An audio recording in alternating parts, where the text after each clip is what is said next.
ये सॉल्युबल नहीं होते, but soluble in organic solvent. जो ऑर्गेनिक सॉल्वेंट है, वाटर तो बायोलॉजिकल सॉल्वेंट है, ऑर्गेनिक सॉल्वेंट लाइक आप कह सकते हैं एसीटोन हुआ, क्लोरोफॉर्म हुआ, ये सब इनमें ये सॉल्युबल होते हैं। वाटर में कैसे होते हैं? इनसॉल्युबल होते हैं। सिंपलेस्ट कंपोनेंट ऑफ लिपिड की बात करें तो लिपिड के दो बहुत सिंपलेस्ट कंपोनेंट हैं। एक क्या है? दैट इज फैटी एसिड, ठीक है, फैटी एसिड्स। और दूसरा क्या है? ग्लिसरॉल। हालांकि दिया रहता है ग्लिसरॉल, ठीक है, ग्लिसरॉल अभी हमने बताया। ग्लिसरॉल को पहले देख लेते हैं, फिर फैटी एसिड समझते हैं। ग्लिसरॉल का फॉर्मूला क्या है? देखना, CH2OH, ठीक, CHOH और CH2OH।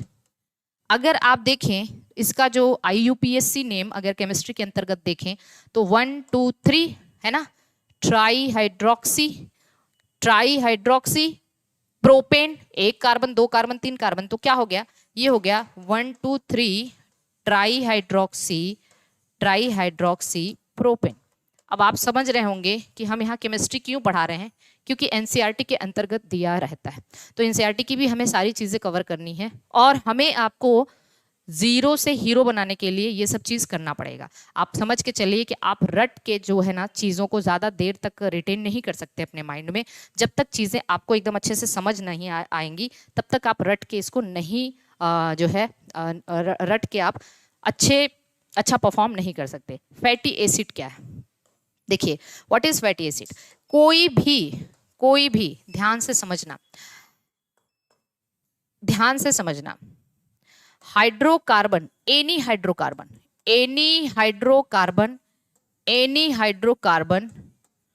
which ends in carboxylic group. मतलब कोई भी ऐसा हाइड्रोकार्बन हो, हाइड्रोकार्बन का मतलब जो कार्बन और हाइड्रोजन से मिलकर बना हो, कोई हाइड्रोकार्बन जिसके टर्मिनल एंड पे कार्बोक्सिलिक ग्रुप हो, उसको हम फैटी एसिड कहते हैं। रटना नहीं है। अब जैसे मान लीजिए हाइड्रोकार्बन का मतलब क्या है? हाइड्रोकार्बन आपने देखा होगा, इस तरीके से हम बना देते हैं हाइड्रोकार्बन, और इसके टर्मिनल एंड पे क्या है? कार्बोक्सिलिक ग्रुप है। ये कार्बोक्सिलिक ग्रुप है, इसको हम फैटी एसिड कह देंगे। अब ये हाइड्रोकार्बन अगर हम इसे सही से बनाएं तो आपको पता होना चाहिए कि यहाँ पे CH3, ये क्या है? CH2, यही होता है ना भाई। कार्बन की वैलेंसी 4 होती है, ये तो बात सबको पता है, क्लियर है। Any hydrocarbon chain which ends in carboxylic group, इसको हम फैटी एसिड कह देते हैं। अब ध्यान से समझिएगा, अब ये जो यहाँ आप सबने कभी केमिस्ट्री में पढ़ा होगा कि जो कार्बोक्सिलिक ग्रुप होता है, दिस ग्रुप इज पोलर। ये क्या है? पोलर है, या ये हाइड्रोफिलिक है। हाइड्रोफिलिक का मतलब ये ग्रुप जो है ना, ये वाटर में डिसॉल्व हो सकता है। लेकिन हाइड्रोकार्बन चेन जो होती है वो तो नॉन पोलर होती है, ये तो सबको पता होगा। Hydrocarbon chain is non polar मतलब हाइड्रोफोबिक का मतलब जो वाटर से दूर भागे। तो अब आप इतना समझ चुके होंगे कि किसी एक मॉलिक्यूल में अगर पोलर और नॉन पोलर दोनों ही ग्रुप प्रेजेंट हैं, किसी मॉलिक्यूल में अगर पोलर और नॉन पोलर दोनों ही ग्रुप प्रेजेंट हैं, ऐसे मॉलिक्यूल को हम लोग एम्फीपैथिक मॉलिक्यूल के नाम से जानते हैं। Amphipathic molecules. तो जनरली फैटी एसिड कैसा है? Amphipathic molecule. वेरी IMP, इसको तुरंत अंडरलाइन करिए, दिस इज वेरी IMP।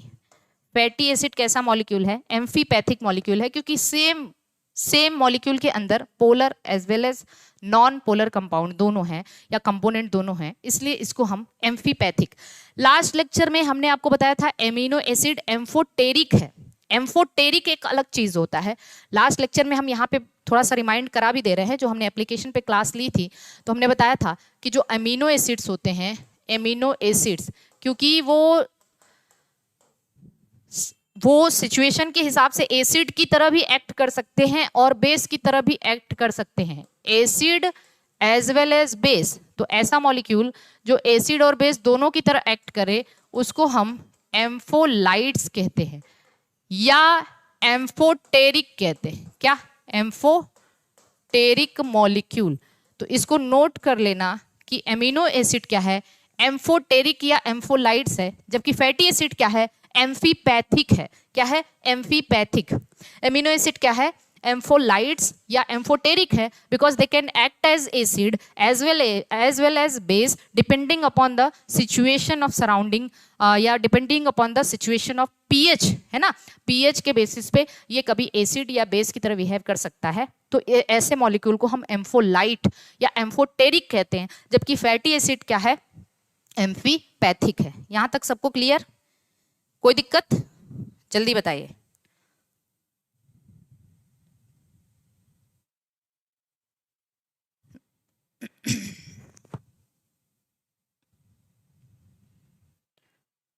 ठीक, आगे चलें।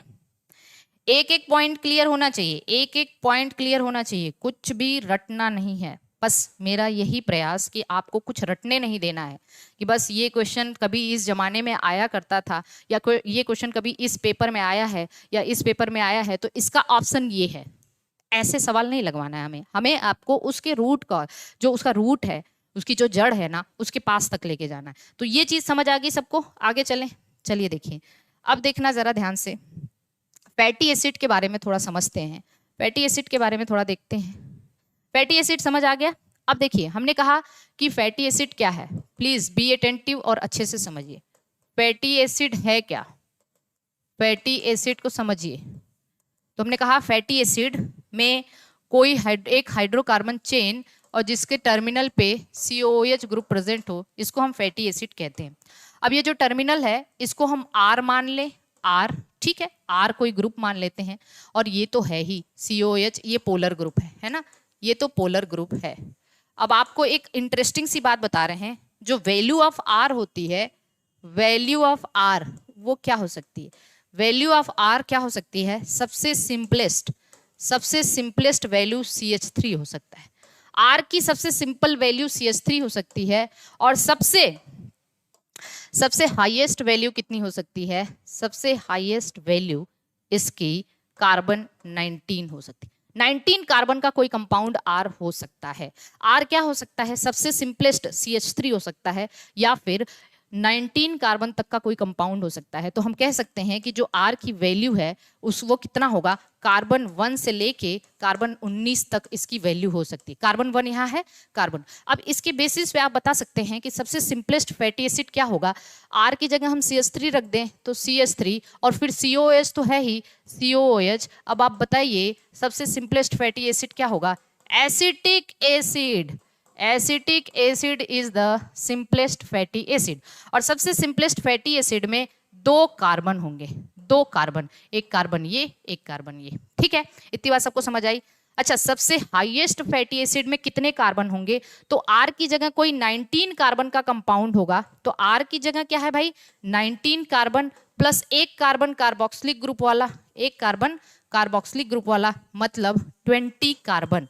20 कार्बन का जो फैटी एसिड होगा वो सबसे कॉम्प्लेक्स या सबसे हाईएस्ट आप कह सकते हैं कार्बन नंबर वाला फैटी एसिड होगा। तो फैटी एसिड में सिंपलेस्ट फैटी एसिड में 2 कार्बन, और सबसे जो है आप कह सकते हैं लॉन्गेस्ट फैटी एसिड या कॉम्प्लेक्स फैटी एसिड, उसमें 20 कार्बन होते हैं। और इसका नाम आपको बता दें, इसका नाम है आर्चिडिक एसिड। आर्चिडिक एसिड, ठीक। अब देखना, इसमें 20 कार्बन, ठीक है, और एक एरिकडोनिक एसिड भी होता है। एरिकडोनिक एसिड भी होता है, इसमें 20 कार्बन। अब इन दोनों में क्या अंतर है आगे आपको बताएंगे। इन दोनों में अंतर क्या है आगे आपको बताएंगे। क्लियर यहां तक? किसी को कोई दिक्कत बताइए, जल्दी से बताइए, जल्दी से बताइए, फटाफट बताइए।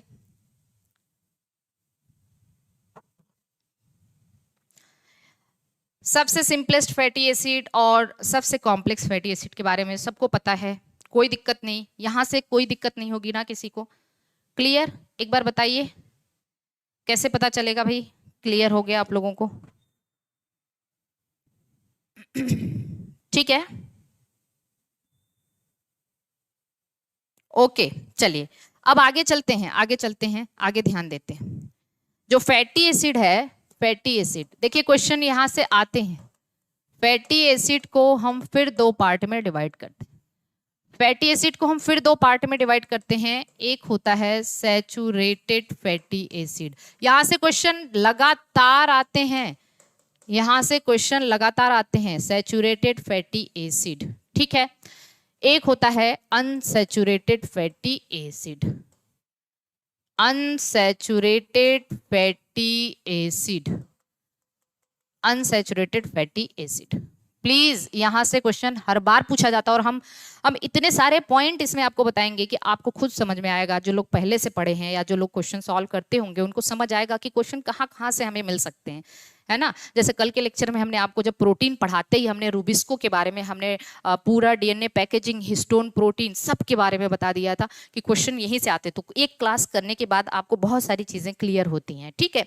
तो चलिए देखिए, जो सैचुरेटेड फैटी एसिड है इसका और अनसैचुरेटेड, इसको हम SFA कह देते हैं और इसको हम UFA कह देते हैं, ठीक है। सैचुरेटेड फैटी एसिड का मतलब carbon carbon carbon single bond. अगर कार्बन कार्बन सिंगल, आपने पढ़ा होगा chemistry, carbon carbon single bond saturated hydrocarbon, carbon carbon double and triple bond को अनसैचुरेटेड हाइड्रोकार्बन कहते हैं। तो याद रखना, कार्बन कार्बन सिंगल बॉन्ड और यहाँ पे कार्बन कार्बन डबल बॉन्ड, अगर कार्बन कार्बन डबल बॉन्ड है तो इसको हम अनसैचुरेटेड फैटी एसिड कहते हैं। लेकिन याद रखना, यहाँ पे कार्बन कार्बन ट्रिपल बॉन्ड नहीं होता, फैटी एसिड में कार्बन कार्बन ट्रिपल बॉन्ड नहीं होता है, ठीक है। अब देखिए, अब देखना जरा, पहले हम इसको डिस्कशन कर देते हैं कि जो कार्बन कार्बन, इसको हम लोग ऐसे लिखते हैं, इसका जो फॉर्मूला है CnH2n -2xON, इसका फॉर्मूला हम ऐसे लिखते हैं। अभी हम समझाएंगे, डरना नहीं कुछ भी, ठीक है। इसको हम लिख सकते हैं CnH2nON, मतलब कार्बन के नंबर पता तो हाइड्रोजन और ऑक्सीजन के नंबर भी पता, ठीक है। कार्बन के नंबर पता तो हाइड्रोजन और ऑक्सीजन के नंबर भी पता चल जाते हैं। इसको अभी बताते हैं। सैचुरेटेड और अनसैचुरेटेड फैटी एसिड के हम आपको क्या बताएंगे, डेफिनेशन बताएंगे। ये सैचुरेटेड का है, ये सैचुरेटेड का है, CnH2nON, ये किसका है, सैचुरेटेड। या इसको आप सिंपली ऐसे भी लिख सकते हैं, सैचुरेटेड फैटी एसिड का मतलब एकदम कार्बन कार्बन सिंगल बॉन्ड हो, तो आप इसको इस तरीके से लिख सकते हैं, इस तरीके से लिख सकते हैं, ठीक है। मतलब यहाँ पे क्या है, ये CH3 है तो आपने इसको लिख दिया CH3 CH2, ये सब CH2 CH2 CH2 CH2 CH2 N, ठीक है। और यहाँ पे COH, ऐसे भी लिख सकते हैं आप, इसको ऐसे भी लिख सकते हैं। अब जैसे इसका हम एक एग्जाम्पल बता दें, सैचुरेटेड फैटी एसिड का एक एग्जाम्पल पामिटिक एसिड, क्या बताया हमने, पामिटिक एसिड, ठीक है, palmitic acid. Please be attentive और ध्यान से समझिए। पामिटिक एसिड का मतलब ये है, पामिटिक एसिड में कितना होता है, 16 कार्बन होता है। पामिटिक एसिड, पूरे पामिटिक मतलब सैचुरेटेड फैटी एसिड है ये, इसमें 16 कार्बन होता है। क्या आप हमें पामिटिक एसिड का फॉर्मूला लिख के बता सकते हैं? बिल्कुल, इसका फॉर्मूला आप कैसे लिखेंगे, CH3, ठीक, और CH214COH, ये है पामिटिक एसिड, ये पामिटिक एसिड का फॉर्मूला है।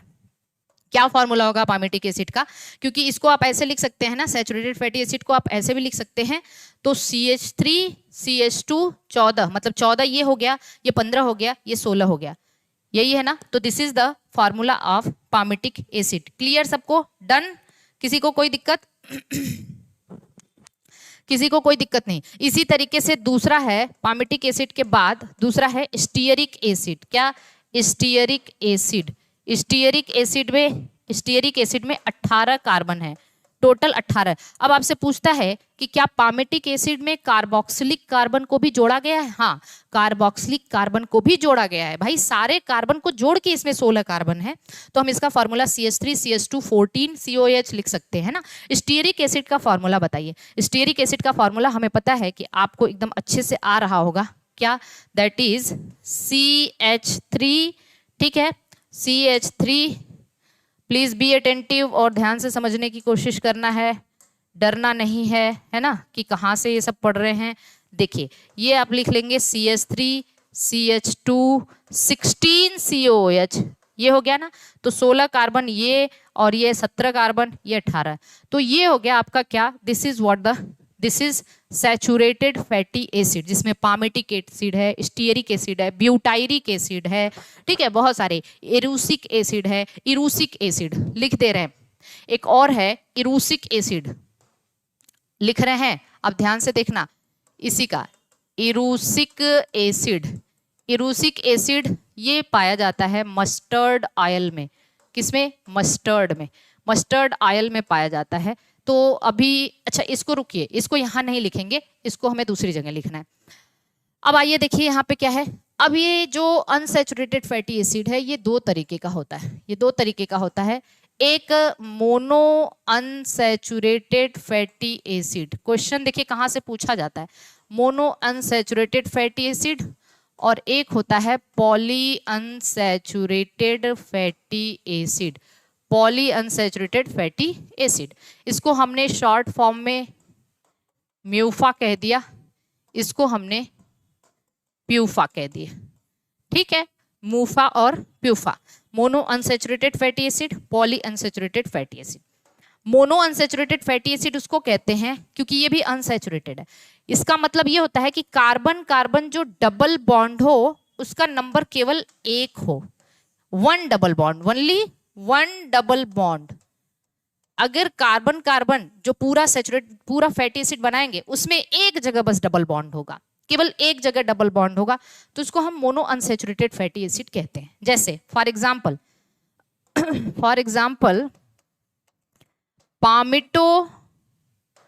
पामिटोलेइक एसिड, ओलेइक आ गया ना, इसमें भी 16 कार्बन है, ठीक है। ओलेइक एसिड इसमें 18 कार्बन है। ये मोनो अनसैचुरेटेड फैटी एसिड के एग्जाम्पल हैं। आप में से कोई हमें पामिटोलेइक एसिड का फॉर्मूला बता सकता है? आप में से कोई हमें ओलेइक एसिड का फॉर्मूला बता सकता है?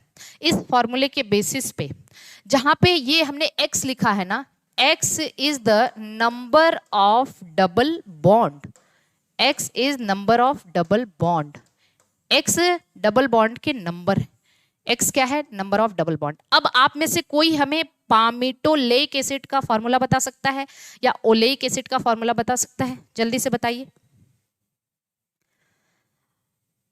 सनफ्लावर, सफोला, अभी बताते हैं भाई, सफोला सनफ्लावर, इतना परेशान मत होइए, अभी बताते हैं, ठीक है।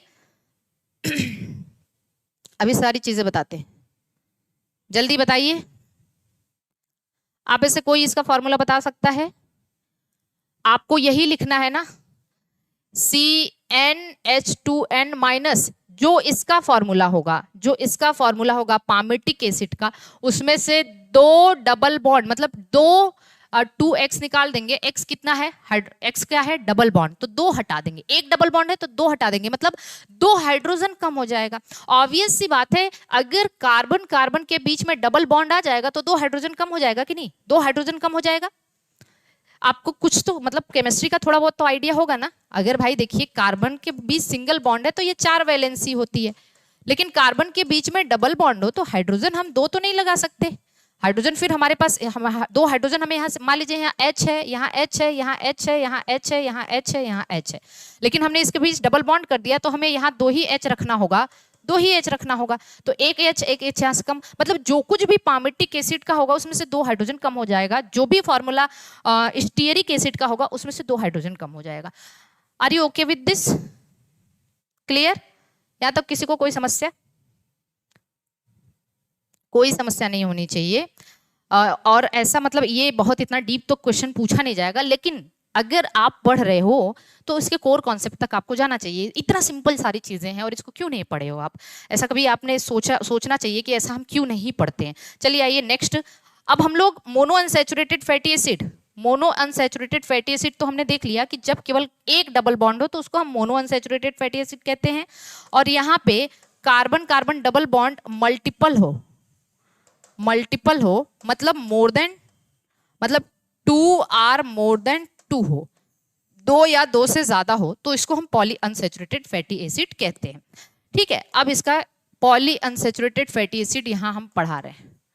यहां देखिए PUFA, poly unsaturated fatty acid, मतलब इसके एग्जाम्पल लिख रहे हैं। इसके एग्जाम्पल क्या है? पहला है लिनोलेइक एसिड, दूसरा है लिनोलेनिक एसिड और तीसरा है एराकिडोनिक एसिड। अच्छा यहां एक चीज लिख लेना, अभी हमें याद आया, palmitic acid, stearic acid and तीसरा एग्जांपल, इसी का तीसरा एरिकडिक एसिड, एरेचिडिक एसिड। एरेचिडिक एसिड में 20 कार्बन है। 20 कार्बन मतलब 20, इसका एग्जांपल है ये, ध्यान देना, सैचुरेटेड। पामिटिक एसिड में 16, स्टीयरिक में 18, एरेचिडिक में 20। अब इसको, इसका फार्मूला क्या होगा, इसमें डबल बॉन्ड नहीं है, CH3 CH2 18 COH है ना। तो देखिए एरेकिडिक एसिड जो है ना एक सैचुरेटेड फैटी एसिड है। क्या? सैचुरेटेड फैटी एसिड है। ठीक है, आइए इसमें देख लेते हैं। लिनोलेइक एसिड में 18 कार्बन एंड 2 डबल बॉन्ड्स, ठीक, 2 डबल बॉन्ड। इसमें 18 carbon and 3 double bonds, 3 double bonds. इसमें 20 कार्बन एंड 4 डबल बॉन्ड्स, इसमें 20 कार्बन एंड 4 डबल बॉन्ड्स हैं। और इन्हीं तीनों को हम also known as essential fatty acid, इसको हम इसेंशियल फैटी एसिड के नाम से जानते हैं। इसेंशियल फैटी एसिड किसको कहते हैं? ऐसे fatty acid that is not synthesized in body, not synthesized in body मतलब इसे हमें बाहर से लेना पड़ता है, डाइट से लेना पड़ता है, ये हमारी बॉडी में सिंथेसाइज नहीं होते हैं, इनको हम इसेंशियल फैटी एसिड के नाम से जानते हैं। Very very IMP, very very IMP मतलब all poly unsaturated fatty acid is called as essential fatty acid, जिसको हम क्या कहते हैं, जो है जो हमारी बॉडी में सिंथेसाइज नहीं होता। यहाँ तक कॉन्सेप्ट बताइए, कितने लोगों को समझ आया? समझ आया क्या?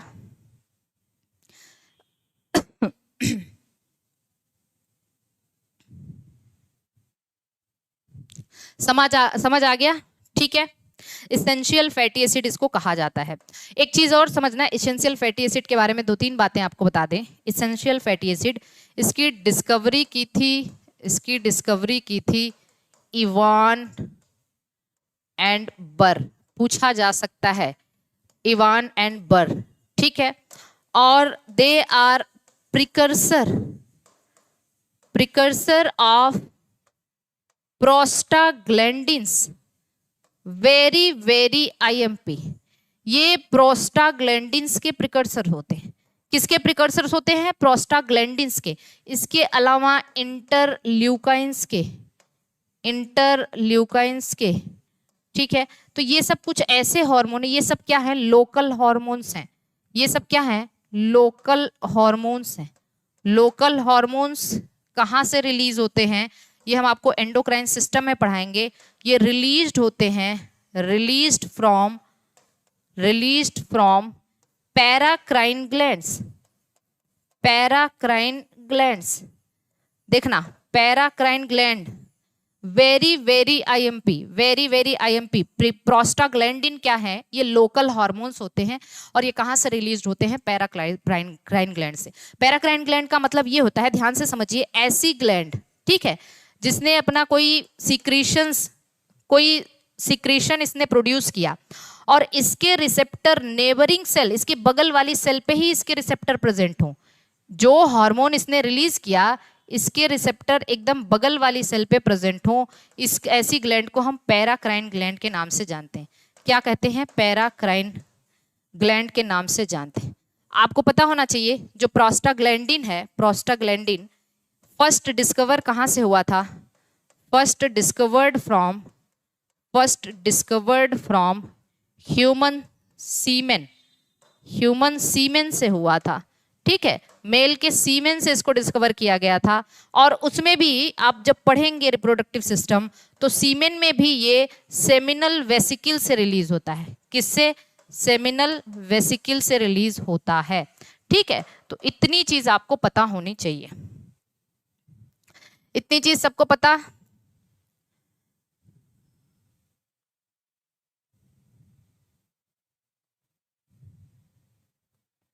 हाँ ठीक है विशाल पांडे, कोई दिक्कत नहीं है। इतनी चीज सबको क्लियर हुई? प्यूफा के बारे में लिनोलेइक, लिनोलेनिक, एरेक्डोनिक, इसको हम एसेंशियल फैटी एसिड के नाम से जानते हैं। इसकी डिस्कवरी किसने की थी? इवान एंड बर्न ने की थी। इसका प्रिकर्सर कौन है?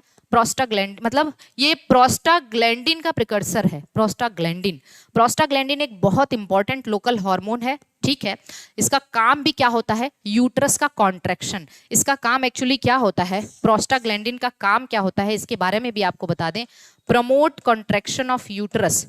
अब आप सोचोगे कि रिलीज होता है मेल में प्रमोट कॉन्ट्रैक्शन ऑफ यूट्रस, और यूट्रस का कॉन्ट्रैक्शन कैसे प्रमोट करता है? ये आपके दिमाग में ये सवाल आना चाहिए कि मेल के सीमेन में ये रिलीज होता है और फीमेल में यूट्रस का कॉन्ट्रैक्शन कैसे प्रमोट करता है?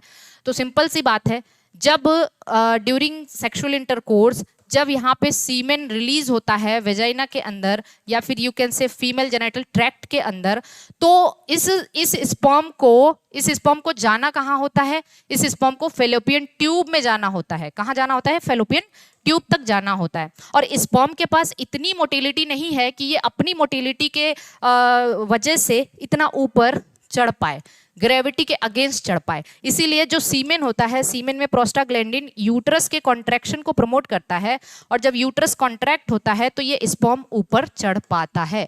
तो प्रोस्टाग्लैंडिन जो है यूट्रस के कॉन्ट्रैक्शन को प्रमोट करता है। क्लियर?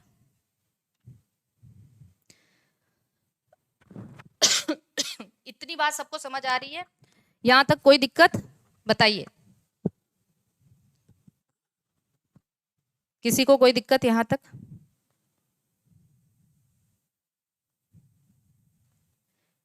डन? ठीक है, आगे बढ़ें फिर। तो प्रोस्टाग्लैंडिन कहाँ है, उसका प्रिकर्सर कौन है, ये सब आपको पता होना चाहिए। अब बताइए आप हमें कि यहाँ से कितनी ही चीजें आपको रटनी नहीं पड़ेंगी। यहाँ से बहुत सारी चीजें आपको अलग अलग टॉपिक में भी आएगा, लेकिन आप अपना बेस अभी मजबूत कर रहे हैं। जितने टर्मिनोलॉजी आपके यहाँ पे आएंगे, ठीक है, जितने टर्मिनोलॉजी या आएंगे आपके, नीरजा आप जो पूछ रहे हो, क्या पूछ रहे हो हमें नहीं पता। ये तो सिंथेसाइज नहीं होते बॉडी में, तो कैसे ये लोकल हार्मोन से कैसे रिलीज? क्यों नहीं भाई, प्रोस्टाग्लैंडिन क्यों नहीं? फेरोमोन्स, आप क्या पूछ रहे हो हमें नहीं पता? कैसे नहीं सिंथेसाइज होते हैं? बॉडी में सिंथेसाइज तो होते हैं ना, ठीक है। ओके, चलिए, आपको आगे भी पढ़ाया जाएगा जब रिप्रोडक्टिव सिस्टम और एंडोक्राइन सिस्टम पढ़ाएंगे तब। अब आइए, हर चीजों को सम अप करते हुए, इतनी बात सबको समझ आ गई, तो फैटी एसिड का कॉन्सेप्ट तो क्लियर हो गया। फैटी एसिड क्या है एक बार आप देख लीजिए, फैटी एसिड के बारे में समझ लीजिए। हमने कहा कि फैटी एसिड क्या है। फैटी एसिड जो है any hydrocarbon chain which and in carboxylic group, कोई भी हाइड्रोकार्बन चेन जो जहाँ जिसमें कार्बोक्सिलिक ग्रुप प्रेजेंट हो उसको हम फैटी एसिड कहते हैं। ये हाइड्रोफोब नॉन पोलर पोलर दोनों कंपोनेंट हैं, इसलिए एम्फीपैथिक है। ग्लिसरॉल का फार्मूला सबको याद है? ग्लिसरॉल का फार्मूला